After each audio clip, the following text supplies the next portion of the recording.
A message from MuadÄDib about the 7th of July 2005.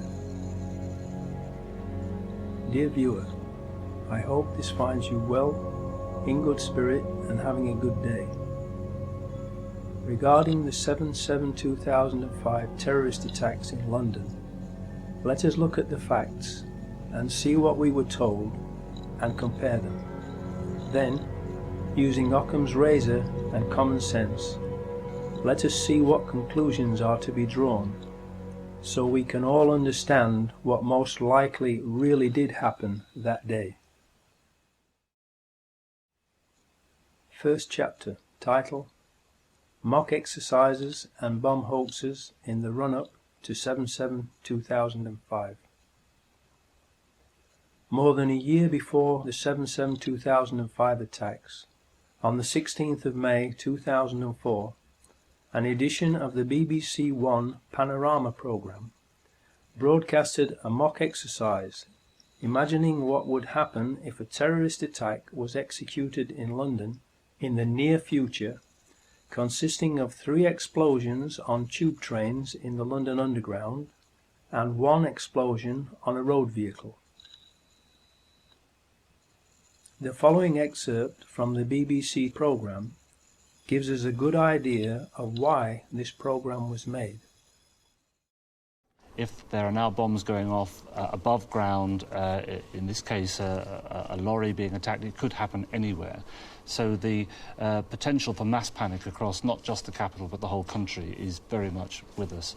I think therefore we need to look at more serious measures. We do have reserve powers in effect to take over the BBC if we were to wish to, and to get them to broadcast whatever we wanted them to broadcast. Those powers are there in the Broadcasting Act. My advice to the Prime Minister would be not to use those, but I think we should be talking to the broadcasters about having the Prime Minister on the air very quickly. You wouldn't disagree with that, Michael, at all? No, I entirely agree that the Prime Minister should be out there, and we shouldn't be using the powers to bring in the BBC, but we should certainly be talking to the broadcasters about the way in which the coverage is going to be organised. Please note well that he said the coverage is going to be organised.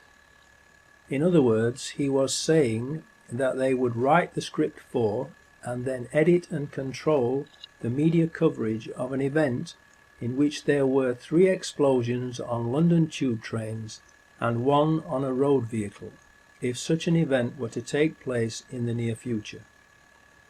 The question that begs to be asked is this: was that what they were actually in the process of planning, and precisely the reason for that programme? This is the kind of terrorist attack the government repeatedly says is going to happen. We've been absolutely clear, we can't guarantee that there will never be an attack. It's quite likely that they're planning one now. I am wondering about the purpose and effect of this very programme. This BBC Panorama programme appears to have been used by those behind the 7/7/2005 attack as the means by which the media's response to the attack in the near future was studied, so it could be controlled and directed towards their own ends. Mr. Price plays the bad cop and issues the threat of taking over control of the BBC, and then Mr. Portillo plays the good cop and says that there is no need to do that as long as the BBC behaves itself and broadcasts whatever they want them to. The good cop, bad cop scenario is just theatre, to deceive the viewer. The reality is that the BBC is a government propaganda machine and is already, and always has been, controlled and used by the government. The headlines at 9 o'clock. In the past hour, there have been 3 major explosions on the London Underground.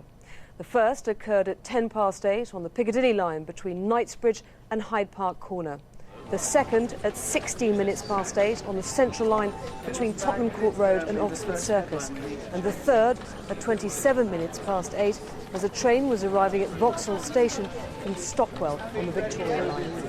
Emergency services have been called to all three scenes. There are no reports available yet on the number of casualties, and the police have said that it's too early to identify a possible cause.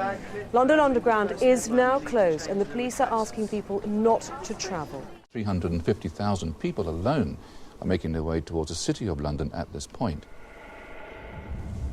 And if the access overload system has been triggered and they can't get onto their mobile telephones, this will have profound indications for them, the next of kin. We can now confirm that a tanker carrying chlorine has exploded at the junction of Shoreditch High Street and Commercial Street. Chlorine is extremely toxic in this form, and the police are issuing express warnings to people to stay indoors, close windows and remain there until the all clear is given.